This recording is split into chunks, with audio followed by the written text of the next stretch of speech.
Shalom and welcome to another in our series of podcasts from Temple Beth Am, a dynamic center for conservative Judaism in Los Angeles. This is a recording of a Shabbat teaching by Rabbi-Cantor Hillary Chonry.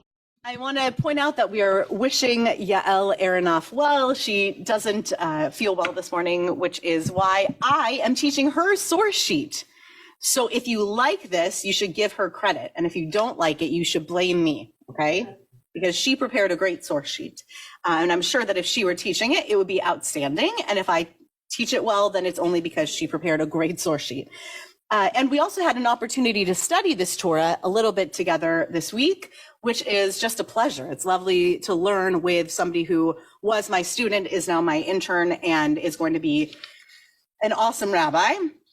And she has a habit, she has a tradition of beginning by singing the blessing for La'asok b'divrei Torah. Lest I step on her toes by the way that she does things, I will start by at least saying that bracha, saying that blessing.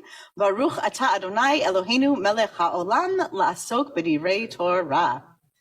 And so I began with this blessing to thank God for the opportunity to do this study this morning, and also I'm grateful to know that my bar mitzvah Noam next door, he's an amazing student, and I spent all week watching him do his thing. And while I'm not in the room right now, it's a wonderful thing to be able to let go. The parents of a bar mitzvah say "Shipatarani me'on shoshalseh." They say, "Who has exempted me from some of the responsibilities of this child." And often as a chazan, as a teacher, I also feel much the same way, right? Who has exempted me from some of the responsibilities from teaching this child, and now they have responsibility for going forward and teaching from the bima.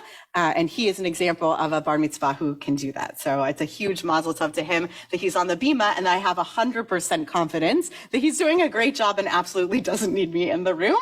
So I'm glad that that's happening.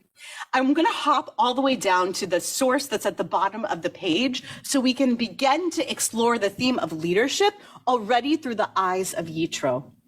Yael and I spoke a lot this week about the relationship that Moshe and his father-in-law Yitro, one of the names for Chotem Moshe, for the father-in-law of Moshe. We spoke a lot about their relationship as it came to mentorship. When it comes to the way that he learned to be a leader, there is a sense of Moshe's own imposter syndrome that came before the time when he had Yitro in his life to mentor him. But we're going to skip right into the sources that talk about Moshe's presence as a leader among his people, and Yitro as he enters and has advice and counsel for Moshe. So we'll start with chapter 18, which is at the bottom of the page. Vayhi mimocharat.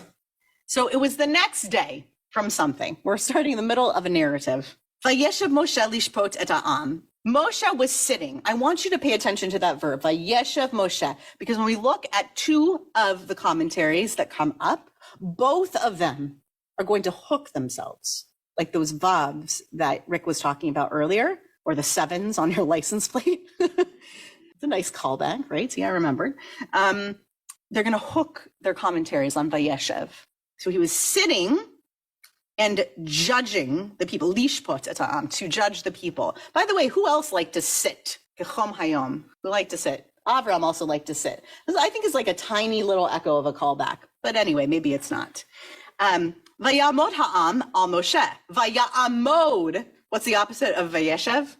Vayamod, kind of. It's not quite the same verb form, but, and the people would stand before Moshe or upon Moshe. Probably not on Moshe, right? Probably not standing on Moshe. Standing before Moshe. Min haboker ad ha'erev. That's what we call a merism.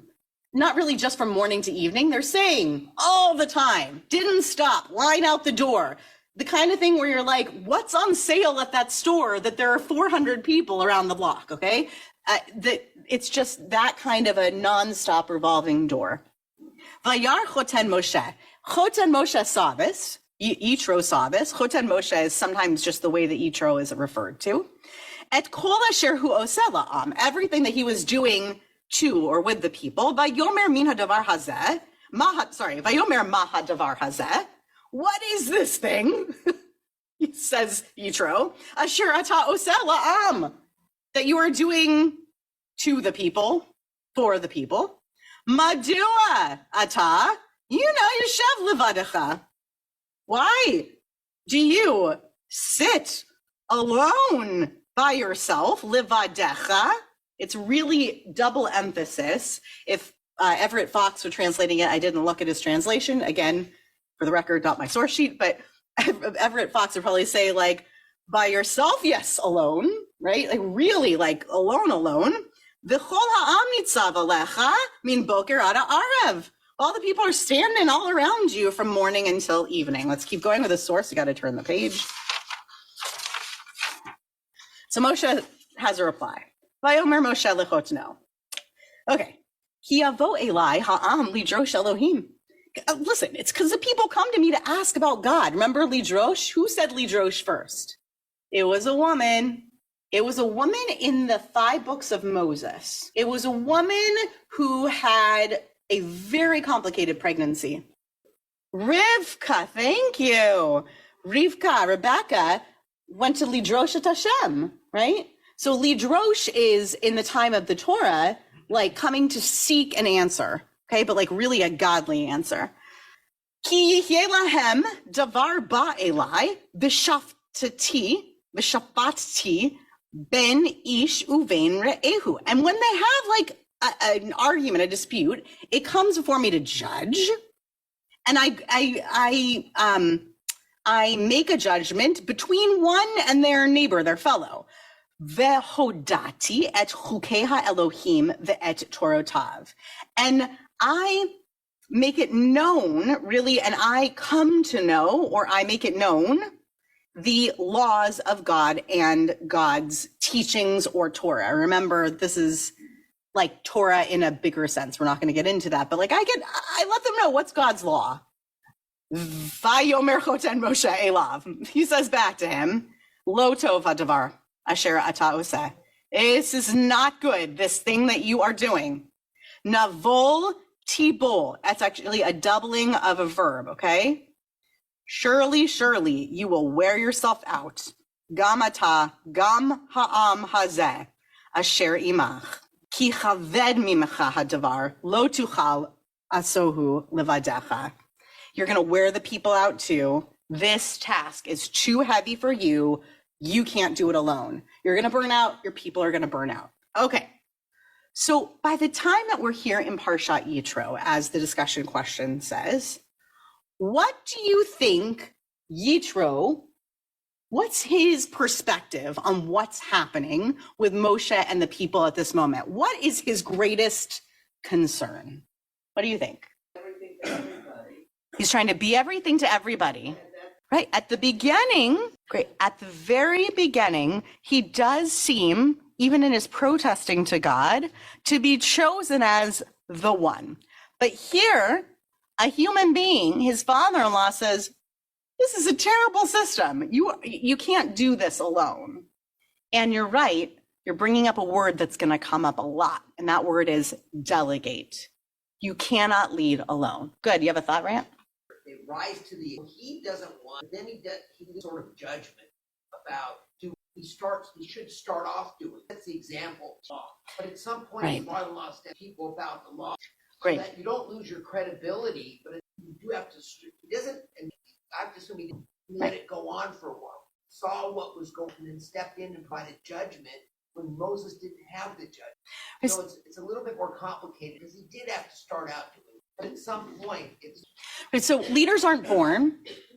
Leaders are formed by the situation that they step into, and sometimes they're called into action, sometimes by God, and sometimes in this circumstance, you have people coming to Moshe, and as they come to him, he has to deal with it. And as you're saying, probably they were all coming up to Moshe, and Yitro's watching this go on, and eventually he says something. What I like about the way that you're framing this, and I see your hand over there, what I like about the way that you're framing this is that it does seem like Moshe's response isn't a defensive in a sort of self-protective way response like, oh, because I think this is the best way to do it, right? When his father-in-law says, Mahadavar Hazeh, Moshe doesn't say, because God told me I have to be the one. He says, I don't know, everybody's coming to me. I just have to answer the questions. And Yitro says, okay, but this is not the way to do it. Meaning circumstantially, he finds himself in a position where he needs to answer all the questions. Yitro's standing back and watching, and he says, I need to give you some counsel. So I like the way that you're framing it that way. One more comment, we're going to move to the actual commentaries on the page. Yeah, right. So that's a great point. For you, the key word is alone. And I love what you say about Yitro. Yitro's a Midianite priest. He knows if you do this alone, you're going to burn out. And he's saying, Moshe, you can't keep this up forever. I see what you're doing. You're going to burn out like this. I need you to understand. Now, interestingly, both Rashi, and this is not in chronological order, the Mechilta de Rabbi Yishmael is often a source for Rashi's commentary. Rashi's 11th to 13th century. Mechilta de Rabbi Yishmael, it's from is 2nd century, early 2nd century is when it gets codified. Okay, so we're not reading this in chronological order. Both of them are going to pick up on something entirely different than the loneliness of leadership. Though that's kind of where my heart goes also, I'll be honest. So Rashi, just to move us along through this, Rashi says, Yushav kamelech v'chulan omdim. People, Moshe sat, the people stood. He was sitting like a king, they're standing. Yitro says, this is very distasteful. Okay, because he thought this was not respectful. He reproved Moshe for this.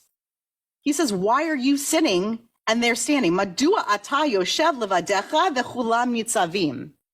So what Yitro was saying is, this is not how to be a leader. He's completely in a different place than all of us are in terms of those who have piped up and are commenting.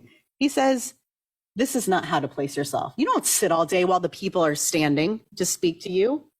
You're not king, you're judge. This is not how to be. Just an interesting, completely different take. Going back 1,000 years from that, Mechilta de Rabbi Yishmael, Vayar Chotem Moshe, Mara, what do you see? Okay, so he saw him sitting like a king on his throne and all of them paying attention to him. And he says, what is this that you're doing to the people? Why are you sitting all alone? So he too sees him sitting like a king on the throne, same image, but he does focus a little bit more on the loneliness of a king sitting up there. But both of them more have concern with the position that he's put himself in. What is that concern? What is the concern that they're circling around? What is the problem with the way that Moshe has positioned himself? It doesn't seem to be burnout. What do both of those commentaries seem to have concern with? Yeah, arrogance, good. Excess power, disrespect for the people, a lack of a dispersion of power or systemic. Really, democracy would be an anachronism, but there is no diffusion of some of the power, right? We don't actually have systemic judgment. All you've got is God's law as given through Moshe, and that's all you've got. Yeah, one quick comment. Say, for court, Mhm. always Mhm. they're sitting of you, Mhm. standing below in the court. They do that after the court, so everybody's not standing. So the court Yeah. is exactly. I agree. I think I had the same thought that today we actually do place our judges up on high, and most Western court systems, that's the case. I do wonder if Near Eastern court systems have a different practice, and I don't know. So we're going to move, just because of time, we're going to move to the final kind of chunk of this, which is to say that the loneliness of leading, I'm going to go into the loneliness of leading. And if you were here at the very beginning, you get a reward because I already mentioned this. I mentioned this when we got to the Psalm for Shabbat. I mentioned this last night as well. The late chief rabbi, Lord Jonathan Sachs, Zichrono Livracha, he says that this is the second of two instances in the Torah when Lo Tov is uttered. And the first time was when God said, Lo tov heyot adam levado. God said, people, it's not good for a human being to be alone. And it's the beginning of the necessity of humanity to be in company, And then, of course, kicks off the idea of Pru Uru, right, of perpetuating humanity and eventually making lots of Jewish babies and all, right, the whole notion of perpetuating company and not being alone. And that's the first lo tov. And then Yitro says, lo tov hadavar hazeh. So I think it's a direct callback. I would say that this is not Yael. This is me saying, I think it's a direct callback to that. I absolutely think that it's a direct callback to that. And if we read on to the next section of the text here from the kol shofar, our little kol shofar section, the blare of the horn. I'm not going to read it as, I'm not going to sing it out because we don't have time for me to sing it out. But the people witnessed the thunder and lightning, the blare of the horn. They saw it. Okay, all there. It was a sensory flip flop, right? There was lots of sensory flip flopping. They saw sounds. They heard sights, and the people saw it and they fell back and they stood at a distance and they say, listen, Moshe, you talk to us and we'll obey, meaning we'll obey you, but let's not have God speak directly to us. This seems like a whole lot for us. Okay. And I want to bring up here this idea of the tension that Moshe is living in. This is where we're going to land here, which is Moshe stands in the middle of 2 points. On the one hand, he has Yitro, his father-in-law, his counselor, his mentor, the wise person in his world, saying, Lo tov, and you could fill it in, Heyot adam levado. It's not good to be alone. It's not proper to do this job alone. And on the flip side, he has a people who have said to him, you know what? We'll come this far with you, but we're going to need you to go up that mountain alone because we're not ready for those experiences. You've already met God. We think you can handle going up there. Please go ahead and do it. And he does. And he lives between those two calls to action, being the kind of leader who knows that he cannot lead only by himself as shofet on high or shofet sitting on low, right? The judge who sits and does everything all day.